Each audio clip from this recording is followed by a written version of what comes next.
Hey, how you doing? This is Freddy Rodriguez. Hey, I'm Wilmer Valderrama, and welcome to Those Amigos, which today is going to be Tres Amigos. Los Tres! Well, I couldn't be more excited and proud. Indeed, we've been waiting. This man is one of the busiest men in Hollywood, rightfully so. One of the most talented guys we have in our culture, doing the most mainstream you can get. And also doing exceptional work that's going to last for a very, very long time. Oh, yeah. Thanks, Gabriel is a very dear friend of mine, right? We've been in each other's lives and careers, you know, for the last, I don't know, 15 years or so. Or no, I'd say 10. Wait, what did you guys work together? Well, I'd say since El Rey. So the El Rey Rise. When that would have been happen? 2013. Yes. That's where you and I first kind of intersected, even though I had been, of course, admiring your careers from afar. And we're not too far from age. You guys are maybe just touch my senior, I'd say. But although you look younger somehow. Big touch, your senior. But, you know, I was growing up in Austin as an actor, and I was of course, clocking, you know, the people who look like me, feel like they've come from my background, who are having these great success, and you needed only look to that 70s show and see Fez on that show, and you, of course, doing everything you did. We talked a little bit before we started this about these kind of crazy interwoven paths that we've led. And Freddy, when you were in town working with Robert, because that's where we worked with Robert Rodriguez, both the leads of his. Yeah, all roads lead to Robert in this podcast. In this particular podcast. Yeah, And when El Rey started, there was From Dusk Till Dawn and Matador, which are the two original programs that were premiering their inaugural year. Yeah. And you and I were the leads of those. And so we did a bunch of press together and all came through. And then, but of course, Freddie did Planet Terror. And one of my best friends from high school was your stand-in. His name's Nicholas Sines, and he was your stand-in. No way, man. So there was a little bit of that's so crazy. Wow. Crazy. Yeah, that's a small world. Yeah, I was just talking to him today. I told him I was going to see you. And so I don't whether you remember Nick or not, he certainly remembers you and always sung your praises. So all roads do lead to El Jefe. El Jefe.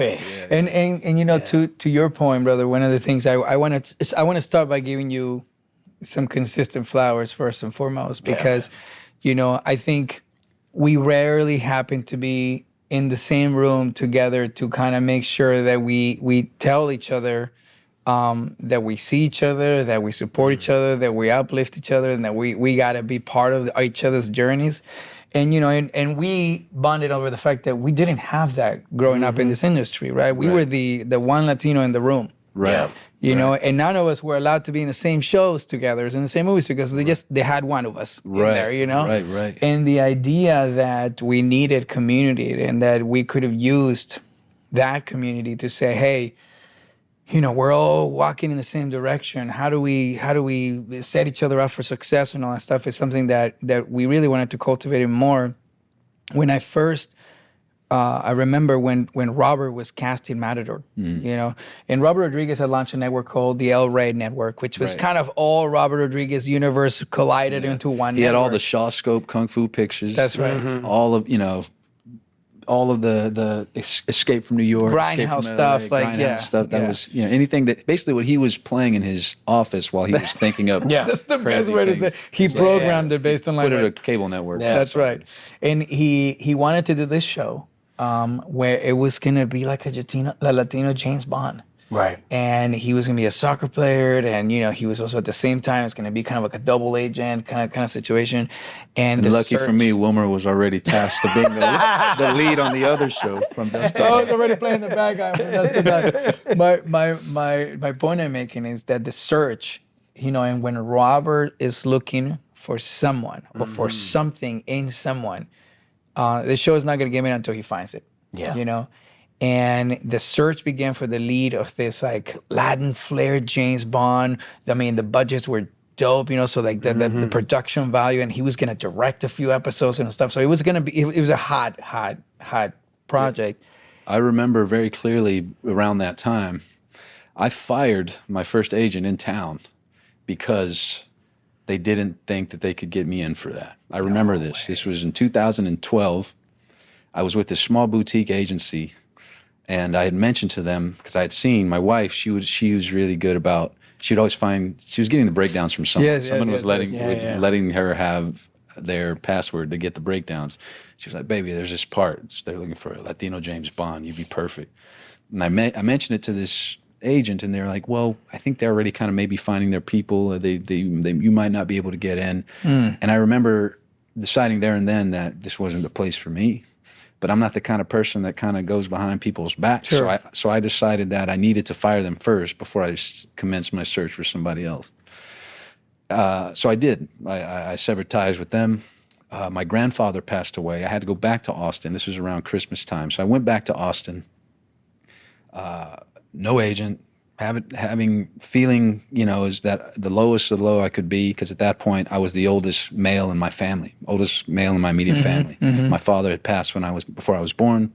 My grandfather Ike when I was on my 5th birthday, and then my grandfather David at this point, and then of course my uncle David passed when I was 12. So this was a moment in my life where I was like, man, I think, I'm going home feeling about as low as I could feel, not knowing what I was going to do when I got back to LA.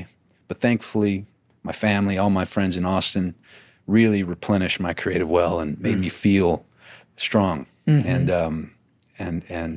that I had people on my side they believed in you. They knew that you had my could do back, it. watching my six and taking care of me and believed in me. So I went back, and my manager set up some meetings. And the first agent I met with, who I'm not with them anymore, but they were really, really, they had the vision that they shared the same vision I had for myself. They saw you as you saw yourself. Which is the guy, the ground wire, the center of the story, and capable of carrying the responsibility that entails. And I'm in that meeting, and then shortly after the meeting starts, they're like, you know what? There's this one thing that Robert Rodriguez is doing. They're looking for a Latino James Bond. You'd be great for it. And I was like, already had decided, okay, these people are the people. Yeah. Left the meeting, told my manager we're going with them. Within a couple weeks' time, they got me the audition with Mary Vernieu, who That's we all right. know, who's been... Hey, big shout out to Mary. Big shout out to Mary. She's been a part Vernieu. of all of our careers. Yeah. And she actually cast me in the Terminal List, which I'm in right now. Beautiful. And she's now our casting director for The Last of Us. So Mary is doing a lot of work, and has championed all of us, and I owe her a great debt of gratitude. But so that happens. They get me the read with Mary. I go in. I met Omar Epps I remember that. He was at the audition. Yeah. It was it was really fun. And then and so it kind of starts to progress, and then we had to the point where I'm doing I have to meet with Robert. So Robert comes in to LA, which he hates coming to LA. The fact that he comes for Jessica's parties is crazy. Jessica Alba has these parties. I'm like, were you here at meetings or whatever? He goes, no, I just came here for Jessica's party. Like, oh, wait, of course. Yeah, of course. And but she is the dark angel. And yes. And he has a soft spot in our heart for her, as we all do. She's a wonderful person. But wonderful. So he comes to LA. He's staying at the Four Seasons, where he always stays. And he and I have this meeting. And we order iced teas like a couple of proper Texas boys do, because he doesn't drink, even though he tells me the story that he ordered the 1 millionth drink at the Four Seasons at some point in history. And they gave him this pass for free drinks for life, but it's completely lost on him because he doesn't drink alcohol. But he gets all the free iced teas he wants. And we're sitting there talking about mostly music and our families and my grandfather, who had just passed.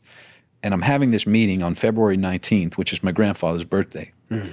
And I tell him that this is wild, because my grandpa, when I was in Austin, used to have a scrapbook of all the plays I was in, reviews that would be in the Austin American Statesman, which was our hometown newspaper. And he'd keep this scrapbook of all the movies and different things I'd do. And then but he'd also have bits and pieces of people in town who, Rick Linklater and of course Robert Rodriguez, and he's like, Papa, this is the guy you should work with. I was like, yeah, well, a few things got to happen before that happens. And flash forward, a decade, and I'm sitting there with Robert telling him this story, and meeting goes really well, I think. And then he's like, well, I got another meeting. Somebody else is coming in here in a minute. I was like, all right, well, I'll see you later. I shook his hand. I said, I'll see you later. I bought this death trap of a Land Rover when I first moved to LA. The thing almost killed me many times. The brake would go all the way to the floorboard, and I'd have to pump it just for it to catch, And I could hear it. I could hear the valet pulling it up from wherever they were pulling it, because it rattled like a tin can. And I was really embarrassed because that thing was screeching all the way when it came up to the drive. But I left that feeling really good about it. And then flash forward a couple weeks, and they decided they wanted to screen test me, so I go, and I meet JD Pardo for the first time, who I just love so much, and we became friends since. And we've had so many moments where it was either him or me, and the ones I didn't get, he got, and the ones he didn't get, I got. And it's just hilarious. And we had this beautiful conversation a few months ago. We were at this event, and they're like, man, it's so funny how parallel we've run. And but we've always been kind of supported from afar, even though we've never really kind of connected. And now we've connected. We talked quite a bit about it. But I remember that day, it was both of us sitting there signing our potentially next 6 years away, and gladly, because this is my first opportunity of that magnitude. And so I signed my deal. I go into the room. Robert's there on a Skype call, because it wasn't Zoom back then. It was Skype. 2013. Skype feels like saying pager now. Yeah. It feels like a Motorola two-way pager. Exactly. So they were all, and at the time it was revolutionary. It was like, wow, this is some video call Demolition Man type stuff. It's the future. And the future's now. And so there, I do my thing. Feels really natural. As involuntary as breathing, it just felt right. And then and I see Robert. They're like, what do you think, Robert? And he's there on the screen. You say that? What do you think, Robert? No, they do. The producers. I was about to say, that's awesome. Like, hey, what do you think, man? Hey, man, what do you think now? Well, he takes a long pause. He takes out his earbuds, and then finally he's like, I think we can go into production. And, oh my God. And then I felt this wave of kind of flush of, I guess, just excitement and adrenaline. Like surreal, right? And, like you're standing in front of Robert Rodriguez, who's doing his first 2 TV shows in the history of his career. Yeah. Like, and he's gonna direct it, and he's writing it, and like, you're gonna be an action hero in a Robert Rodriguez project. It's I mean, well, when I left the room, the first doubt creeps in, like, oh, maybe meant the other guy. Yeah. Did the other guy audition already, or JD? I think JD was coming in after me, but he was. He had made his call. Yeah. He had made his call, I think, and then there's a lot of history. There's a lot of history there. I'm from Austin, where he went to school. Is that where you were born? I was born and raised in Austin. Born and raised in Austin. Yeah. And your family goes deep back in Texas. Many generations. Right? 5 generations in Austin and Bastrop, Texas. Wow. What? How far back do you track? I mean, all the way back to my Apache heritage. My great grandfather was Geronimo Luna was his name. Great, I guess. He was actually born 12 years before the great war chief Geronimo.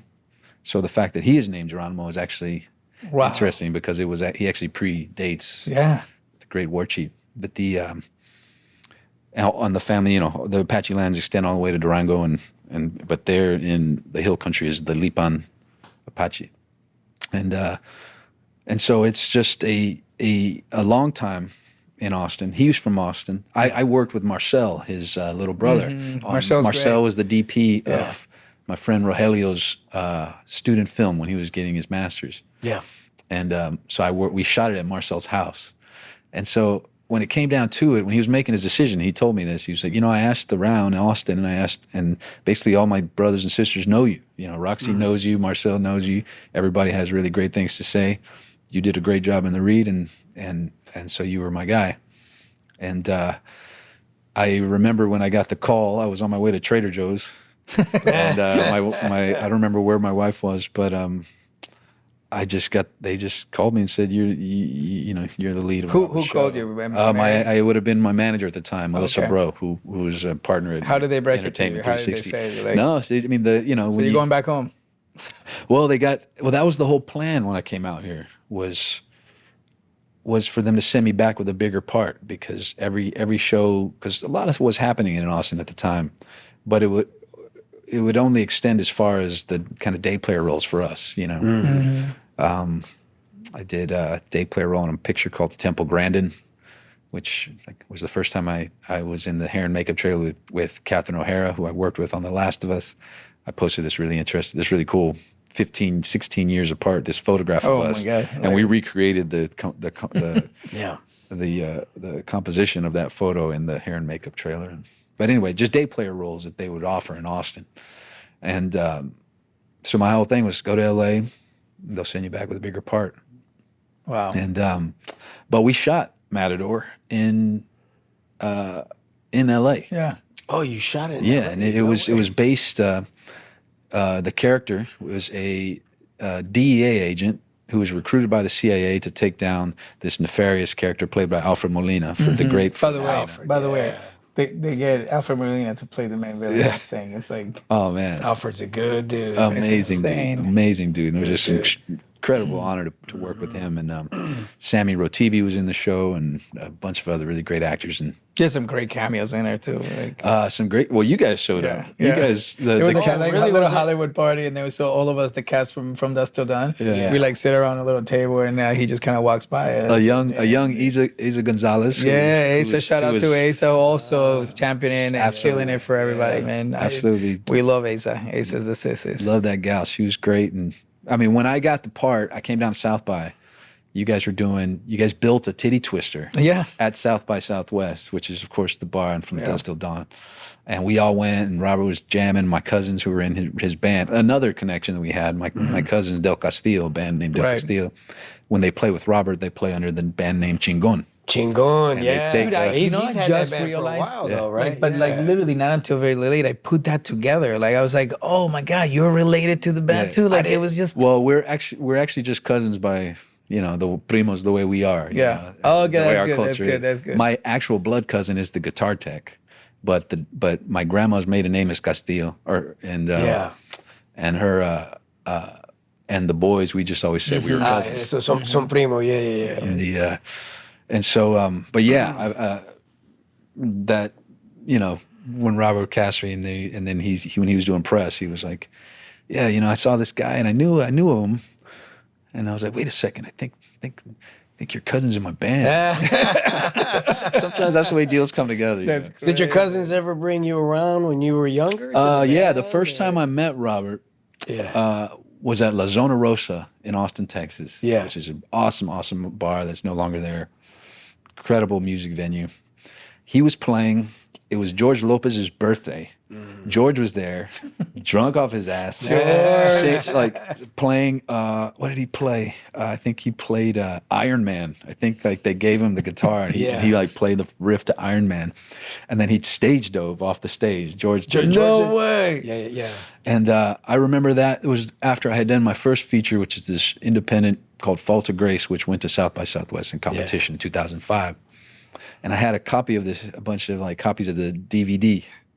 And I remember I met him after the show. My cousin went to introduce me. And my mom gave him the DVD, and he didn't even touch it. And then Cecilia, who was his assistant at the time, I think she may still be, grabs it, puts it in her bag, and probably it never saw the light of day again. Your mom was my mom was like hustling. Your mom was hustling, dude. So this was this was 2000, and this would have been, around like 2005.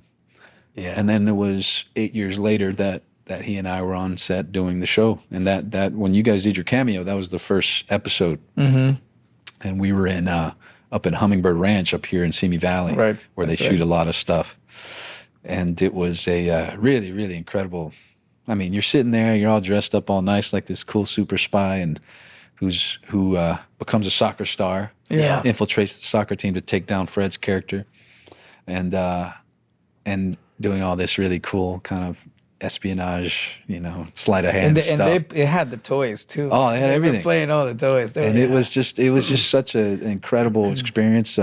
Yeah, what was that like for you as like a young guy, young actor from Austin? You've been here pounding the pavement. Yeah. And then like your first big thing just so happens to be with the guy who plays in the band with your cousins. Yeah. Well, who who just also- so happens to be from your hometown. And who we all, grew up idolizing. Yeah. And Did you feel like a deep sense of like responsibility? Or it was I felt I certainly felt those feelings. I also felt this sense of kind of manifestation of you know, an illumination of the path and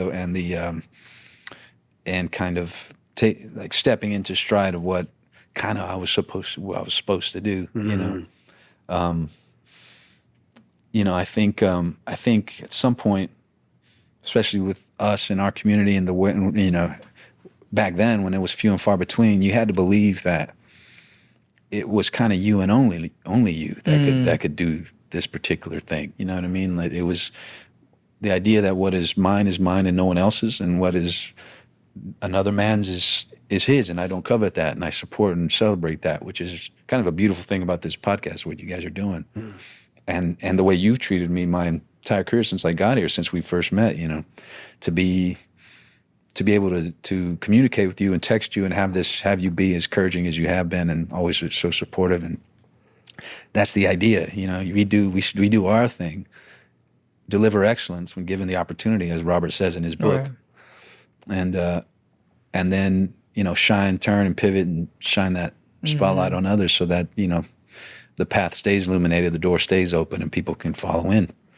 And I do remember just feeling, you know, it's the first time I've been on a set where it's, you know, 200 extras, and the first time I've worked on anything past a couple months, you know, of plays that I would do in Austin, that I'd get paid $500 for the entire run.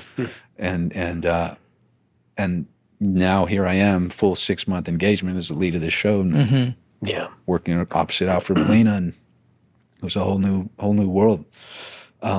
Did you have to train hard for that? Oh yeah, we trained a lot. We trained with a lot of professional soccer players first and foremost, because I had to kind of make that passable, and then worked with Chick Daniels, who was this was kind of the first. It's funny because I'm going to see Taryn Tactical on Sunday, who trains up all the John Wick people, and then of course worked with so many of the guys I'm working with now on the terminal list. But as far as being on the gun and working with firearms and working with various weapon systems, I got to meet a guy named Chick Daniels, who's former FBI, who was our technical advisor on Matador, and who I worked with another 2 or 3 times since then. So a lot of work at the range. And then we had former professional soccer players on our team to fill out the makeshift, we were the LA Riot was the name of our team. Right, that's right. And we played all the games down at what at the time was the StubHub Center, which is now the Dignity Health Center, where the LA Galaxy play. Yeah. And so that's where we shot all the home games. And we developed a relationship there. And at the time, Beckham was a owner of the team. That's right. And so that was a very pioneering moment for LA soccer, just United States soccer. Beckham comes in, and all of a sudden the league is feeling a little different. Yeah, absolutely. People are going to the games; they were going crazy. And it was insane. And now we got El Tráfico, which is LAFC versus LA Galaxy, and there's just the game itself and the league itself. You know, Messi and everybody over in Miami. You know, we were kind of ahead of the curve at the time. And there weren't a lot of soccer shows out there. No. I think that was a kind of a special legacy that show has. So you were pulling like double duty then, huh? You were at one part of the day you're learning how to shoot, you're learning how to, and then the other part of the day you're learning how to become like a professional soccer player. I still have like a horrible turf toe on my right foot from one take where I had to. I mean, it was a beautiful. In this show, it's a beautiful goal. I basically, where the spiders make their webs, man, I just beautifully kind of like curving. Oh, right in the corner. Up the top corner, man. Incredible. And then the other take, I megged the keeper, and that one looks great too. But then there was one take where I run all the way down the field. There's about 150 some odd extras that they had to move around the stadium to just to make it. And then we can kind of, with VFX, they were able to populate the entire stadium. And but one of them, I basically go to strike the ball, and I just dig my entire foot into the turf, and I can still feel it on my big toe on my right. This has been the ghost kick, dude. 12 years later, and still feel it, man. It's just But that take is amazing because it was just surreal just to have the whole experience of that, and then go up to the crowd and I grab one of the red LA Riot flags, and my nickname was the Matador in the show, and so I take it out like it's it's a cape, and then all my teammates come through with their bullhorns and they're kind of and it's this beautiful kind of, they overcrank the camera. Great. It's this slow-mo celebration. It's just all of this really, really fun stuff that was my dream, to do something like this and to prove that I could carry the show, and not only do that, but do it over the course of the season. And it was a very special moment. The paradigm had kind of like shifted, Yeah.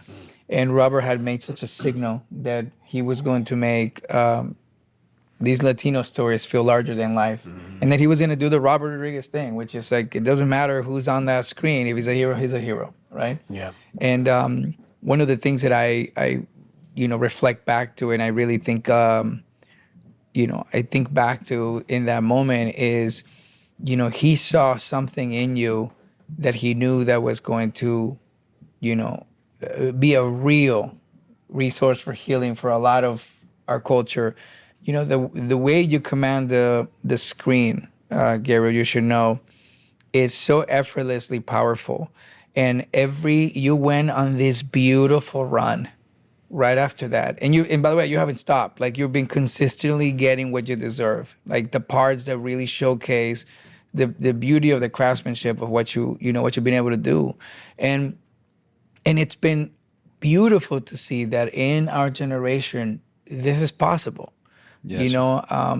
The ability that you have to create these characters, and where they really contribute not just to the story, but they contribute to, the overall allure of why you watch the show. Right. Yeah. And that's something like I've always tried to tell you a little bit every time I see you, but I'm so happy to tell you that, like, as rare as it was before, you're making it feel so normal for everyone to just trust you with the ball and trust our culture with the ball in this way. Yes. And I think that's something that I couldn't wait to tell you that. And think about the run that you had, like, because right after that, you was it Agents of S.H.I.E.L.D. that you went after that? Yeah. Right? Was that the next one that you were like, boom? Well, there's a couple things before we move on from that, as far as like Matador and what I carried with me from that. First of all, is a memory. Well, first of all, is that guitar, which was Robert's guitar. Yeah. And he used to play it. He used to play it at the monitor, as he does with every production that he ever is on. Yeah, you probably experienced that on Planetary, and I'm sure you guys are all experienced it. But it was this guitar, which he gave me, and now I've taken to every single set that I've ever been on. And most people know me as the guy who brings his guitar to work and never leaves the set and plays tunes for everyone. Yeah. But that was really, really special, because the night that we shot, that you did your cameo, was one of the last nights of the shoot. And so when Robert wrapped, he got in his Dodge Challenger, which ties into Agents of S.H.I.E.L.D., because that car is based off the 1969 Dodge Charger, which is the car that Robbie Reyes, Ghost Rider, drives as the Ghost Rider. But Robert had a version of it. So there's these moments in my career that have always been this kind of foreshadowing things of what was going to happen. Unbeknownst to me, they were these kind of almost like the prophecies. Echoes from the future. Yeah. The echoes from the future, right? Like manifested in. So he got in his car, took the guitar. We wrapped at 4 a.m. I got home maybe about 5:30, went to bed, and I was like, I guess he forgot about the guitar. Oh, it's okay. He calls me at 6:15 in the morning, maybe 6:30, I don't know. I answered, thankfully I answered because I saw it was him. And he's like, Gabe, I said, what's up, Jefe? I forgot to give you that guitar, man. And I was like, oh, yeah, well. Funny, yeah. I didn't remember that. And then he's like, well, I have meetings today, but I'm going to leave it at the concierge at the Four Seasons, go pick it up whenever you can. I was like, we'll do. So I go over there, walk up to the concierge. He goes back in the closet, grabs the case. It sits right there, and I open it up. I look inside, and it's like Pulp Fiction, just like shot. And then I close it up. I start walking out the door, and the concierge looks at me. He's like, hey. I was like, yeah. Old Mexican guy, he goes, are you El Mariachi? I guess I am. I go, oh yeah. my And I walk God. out the door, my guitar case full of guns. And but no, it was just that's that beautiful. And he's like, you know what, string with black gut strings, which I always do, and bring it to work like you always do, and that's been with me ever since. But the other memory of Matador before we move on, at the castle at Robert's house, he hosts Barack Obama, who was the president of the United States at the time. That's right. I was there. You were there that night. Yeah. You and I had a beautiful time, good conversation, and you and I were part of the clutch to receive the president as he enters the house. And you were talking about him showing heroes as he intends them to be seen, as they appear to us in life, which is in every shade, in every shape, in every face. And I remember when the president walks in, he goes and he shakes all our hands, and I'm there in this like gray suit that I bought at the Salvation Army at one point that I had tailored so it looked real nice. And you know what? That's not true. That's not the suit from although I did have that suit, and it's a fucking beautiful suit. Excuse my language. But this one was actually one that I borrowed from set that I wore in the show in Matador. It was a Hugo Boss tailored suit that fell off the truck and belongs to me now. And so I go up there. President shakes all our hands. He comes up to me. Robert's like, and this is Gabriel Luna. He's the lead of our current show. I'm already going into the Obama impersonation. You can probably hear it in my voice. And he goes, and Robert's like, this is what an American hero looks like, according to us and how we want to show it. And the president looks at me. He's like, oh, well, he looks like a superhero. All right, look at that. Oh, man, that's a nice gray suit. You're looking sharp. I was like, thank you, sir. Appreciate it. And he goes. We proceed to take this beautiful photograph of all of us together. I go outside. My wife's in line with Danny. Danny's there. Danny Trejo, who's always around. And we walk in. All the people outside had paid upwards of $30,000, $40,000, $50,000 to be there to meet the President of the United States. It was a fundraiser for the DNC. Yeah. Coming back inside, my wife takes a single with the president. She's starting to walk off. I was like, baby, come back for a second. Mr. President, this is my wife, Smaranda. It was like, oh, great. This is your wife. He's not getting a big head, is he? Pointing to me. My wife's like, oh, yeah. I was like, oh, God. I was like, no, sir, she's kidding. My head is firmly screwed on. He's like, well, I'll tell you what. If he is, you just talk to Michelle. She's got some experience with that. I was just like, this guy is by the way, it's like, this is my life. This is, right? Like, right? Imagine, like, it's like your life. And then you remember, we had that discussion with him afterwards. And I remember this was one of the times where I was like, I wish Wilmer was native born so that I can vote him into office to be the president of the United States. Because you were so impressive, man. While I was so kind of reserved, kind of didn't assert myself in the conversation. I was just listening. I was just beholding what was happening. Wilmer was tip of the spear, front of the platoon, asking important questions about immigration policy and where our people are and where our people need to be. And I remember looking at you. I was next to you, and my wife was here, and you were there, just watching you hold yourself in this way, and in that moment aspired to be that. So I'm thankful for that. So I take that. I take my relationship with you, and of course Robert and everyone else, and that guitar is what came from Matador. And then we move into the future where.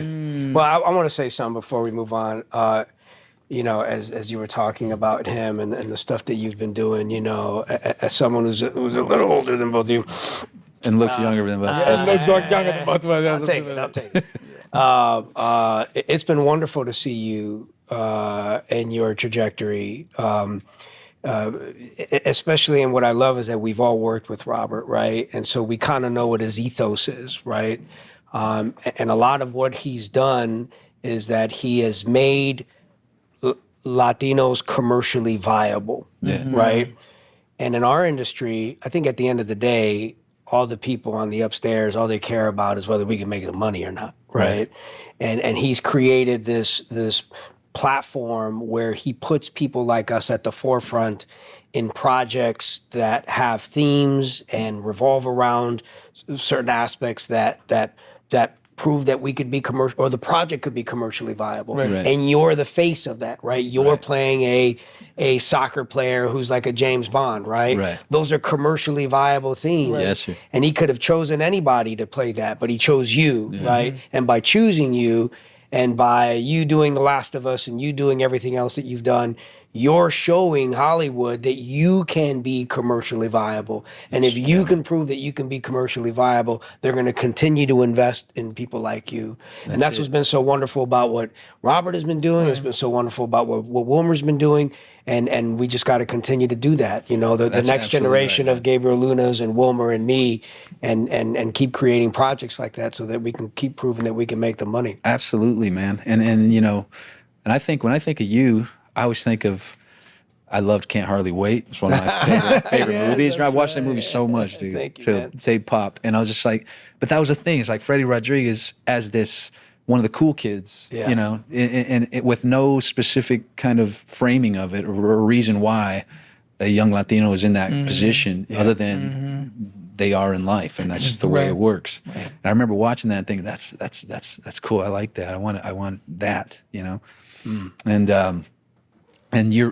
that's the thing, man. It's just when given, you know, use whatever resources you have at your disposal. When given the opportunity to deliver excellence and never quit. That's the last line of Rebel Without a Crew, of Robert's book. Right. And that's what we're all striving to do, and it's working. It's working in a way that is not only commercially viable, but is some of the best creative on screen. That's right. In The Last of Us, you have myself, you have Pedro, you have Isabella, you have Ariela Barra, you have Danny Ramirez, you have all these people, and it's one of the big shows, if not the biggest show on the planet. It is. At the time, at this present moment. You have Diego in Andor, and Adria and everyone in that show. You have Asa doing what she's doing, and you have everybody now in this position to where it is it's natural, and that's just a great place to be, especially in this moment where our culture is trying to another wave that they can never snuff us out, no matter how hard they try and how hard they try to otherize us or remove us from the equation. Right. We're only growing not only in populace but also in spirit, in exposure, in proof of our ability and our success, the magnitude of the culture. It's just too forceful, too loud, too vibrant to be snuffed out. And John, talk about those pioneering moments. I mean, bringing full circle to the Shield. You know, the Ghost Rider. Yeah. When that happened, 2015, that was the first Mexican American superhero, certainly one of the bigger. Temple characters. Titles, yes, of course. And like one of the first times that character was going to be brought to life for this next generation. You know, I think obviously Nicolas Cage had his quick run with that. With that movie, but this was the most relevant rendition of that character. By the way, I wouldn't be surprised if you were brought to Doomsday at some point. But I don't know. We're not gonna talk about that right now. They might have ran out of chairs, but exactly right. Though. But you know what? You could put duct tape on somebody else's chair who's already wrapped. That's right. That's what I'm saying. Somebody's gonna die in the first 10 minutes of that movie. But I think to the point is that I remember very clearly when you were announced as Ghost Rider, was like, oh my God. There goes the neighborhood. It's like unstoppable. It's like it was a really, really iconic moment because the comic book world was like, finally, we're gonna see this character come to life, and he was a Latino, bro. Yeah. It was so badass the way that, and you came in and you brought something so not just effortless, but so necessary to that character, and that was, to me, that was the most exciting season in the Shield legacy period. It was a shift. It was a shift in the trajectory of that show. That was the maiden voyage of Marvel in television. Agents of S.H.I.E.L.D. was. When it first started, Samuel L. Jackson, Colby, other characters who were in the movies were on the show. But it had started to kind of slide, and they didn't know if they were going to get another season. I remember they had moved the show to Tuesday nights, the Death Nail slot, Tuesday at 9, and they didn't know if it was going to continue. And then I guess it's twofold. It was the addition of the Ghost Rider character Well, first of all, it was the restructuring of the season to where it was 3 different pods, where there were 9 to 10 episodes of a 22 episode season, 8, 9, 10, 3 different kind of stories that all intersect at the end. And that first 9 episodes was the Ghost Rider segment of it. They started the season that way. And for 9 episodes, all of a sudden I was essentially the lead character of this network action Marvel show that as a guest star, but the way that the character was positioned, the history of that character, the popularity of the character, even though the version I was playing was only in existence for 2 years at the time, created by my friend Felipe Smith, who we became very close afterwards. Oh, very cool. Who's half Jamaican, half Argentine. And he was the first American to ever be published in Japan doing manga. Oh, wow. So he's a very, very special individual who's certainly kind of kicked down his own doors. And with the Robbie Reyes character, they told him they could do whatever he wanted with the character. And the first thing he did was take him away from the bike, put him in a 1969 Dodge Charger because he loved the Fast and the Furious movies, and it's probably the coolest silhouette of any muscle car that's ever existed. With the big BDS blower, It's a 440 Hemi in it with a BDS blower on it that makes it basically a 900 horsepower car. And it's he's like, I just wanted to kind of piss people off, or provoke them. Make him a Latino, make him a Mexican American, have him live in Hill Rock Heights, which is basically the Marvel version of a Lincoln Heights or a Boyle Heights. Have him be possessed. We changed it a little bit in the show, but in the comic books, possessed by his serial killer uncle's spirit, this satanic spirit, and him fighting against that at all times, and being this father figure to his brother who was a paraplegic, and all of these really cool elements of the story that were not what the Ghost Rider character was previously, who was Johnny Blaze, the former stuntman who's so cursed. He's like, oh, this is a curse. I hate this. I hate being the Ghost Rider. But for Robbie, his life was already cursed. His parents were gone. He was cursed by this spirit. His brother is in a wheelchair. He's thrust into this position of being this father figure before his time, and the Ghost Rider makes him powerful. So it was this kind of different angle into that character, and so we do it, and it's it was immediately received. Well, not immediately, because before anyone saw it, everyone hated the idea, or a lot of people hated the idea that there was a Mexican-American Ghost Rider. Well, it's like everything, right? Like everything, pretty much everything I've done. Yeah. Terminator, The Last of Us, playing Tommy Miller. It's like, why is this guy doing it? Yeah. Until they see us do it. And until they see you do it. Let me just give you a little credit on that, because one thing is bringing a character and saying, hey, we're going to make him a Latino. Although in those storylines, they were intentionally developed to be a Latino character, which, by the way, it's why also it works. Right. But then you need someone to drive that, ground it, and bring it to the masses in a way that not only makes sense, but it lifts and it soars and it's free. So like you brought something so unique to that they're like undeniably they bought that new Ghost Rider. That's just how it goes. And it was just incredible from start to finish. I remember when I got the job, I was in Marfa, Texas, at a film festival for a picture I did, Transpecos, what I did with another friend of ours, Cliffy Collins Jr. Clifton Collins Jr. myself were in this picture that Greg Quaidar directed, who he and his writing partner Clint Bentley were just nominated for an Oscar for Sing Sing, for his follow-up feature, his second one. His first one was Transpecos, which I was a lead of. And I was there in Marfa at a film festival for this movie, and then my team calls me, and they're like, that part on Agents of S.H.I.E.L.D. you kept turning down? And I was like, yeah, because they had told me there was this part on Agents of S.H.I.E.L.D. that was a guest star role, and this is right when the Marvel thing was heating up, and I was like, I don't want to get cast in a guest star role as maybe an agent or something else, and then I'm just off the board for everything else. That's right. That's how it works. And so I just kept saying no, and then finally they're like, what, you should probably go on the internet and look up what's happening at Comic-Con in a couple weeks. And I went on, or in the following week, I should say, and everyone is speculating about there's going to be a Ghost Rider in Agents of S.H.I.E.L.D. because there was all these buses that were wrapped at San Diego Comic-Con with these flaming chain. Right. And I look it up, And sure enough, the latest iteration of the Ghost Rider was Robbie Reyes, Mexican-American from Hill Rock Heights in L.A. And that, they told me that this is kind of that I should look into this. And I was like, wait a second. Everything about this dude is aligned with me, you know?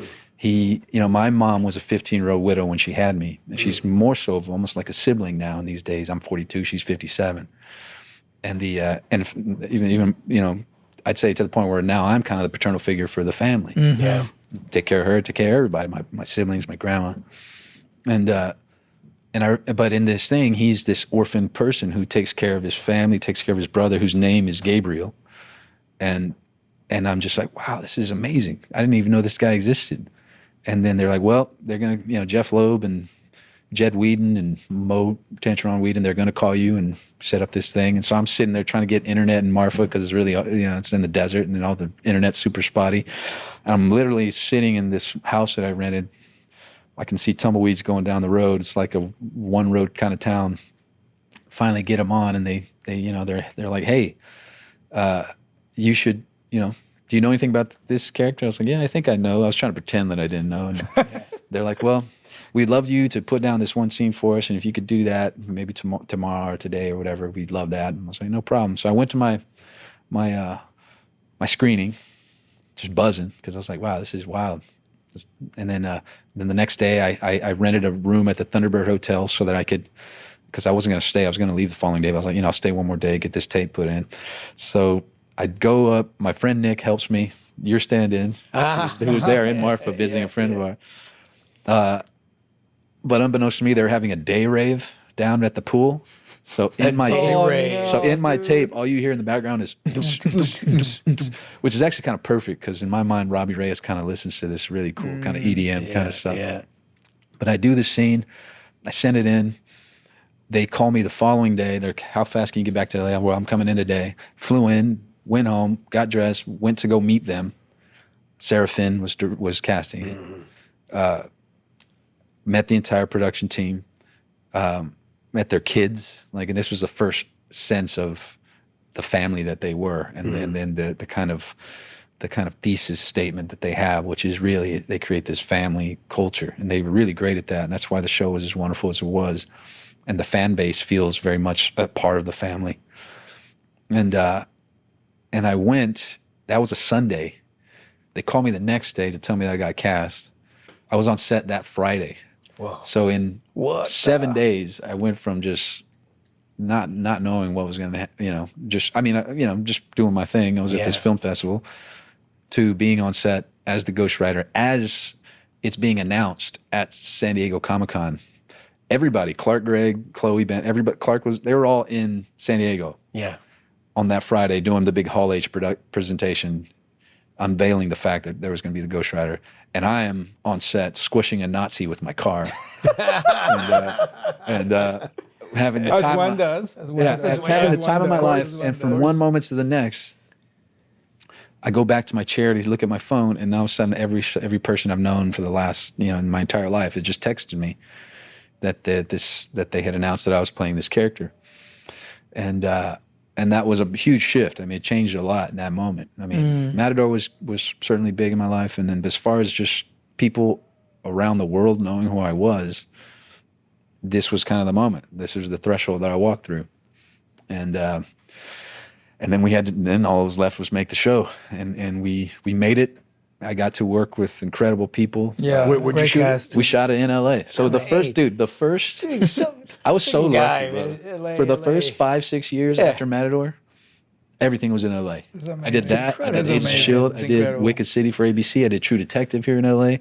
I did all these, and I thought, well, this is what's supposed to be, right? It's naturally this is what's supposed to happen. That's why we move here. And everybody's like, no, bro, you're lucky. At one point, I did a picture called Gravy where I walked from my apartment in Hollywood to Siren Studios every day with my guitar in my hand. My other guitar. This is before Robert gave me this, before that. And then, this was I did have this by then. And I got to walk to work, dude. That's crazy. And now, of course, the world has shifted, and there's every opportunity we get, we have to try to bring work back here because there is legacy talent in this town in every department. Yeah. There are families of grips. There are families of For sure, costumers. multi-generational grip. Families of makeup artists. Yeah. And they have families that have been here for decades that you can't just up and move around. You know, we need to bring it all back. Speaking of family legacy families, Eric Norris was one of my stunt drivers, along with Eddie Braun, incredible stunt driver, and they taught me all kinds of stuff that they probably weren't supposed to teach me. But you know, it's kind of like. What do you mean in terms of like, just precision driving kind of things? It's kind of an ass. You know, now you guys know ABC. I don't know. Ask forgiveness. It worked out, by the way. You're still alive. But Eric was Chuck Norris's son, and he is Chuck Norris's son. He's an incredible stunt driver. Yeah. And he was really fun to hang out with, and that's another legacy family there in our business. And crazy. Yeah. I used to tell him Chuck Norris jokes in the second person. So I'd be like, you know, Eric, your daddy once got bit by a rattlesnake, and after 7 days of excruciating pain, the rattlesnake finally died. Oh my God, it's so good. You know, this is Chuck Norris's house. This was Chuck Norris's. I bought it when I was 26. So Eric grew up in this here. house. Yes.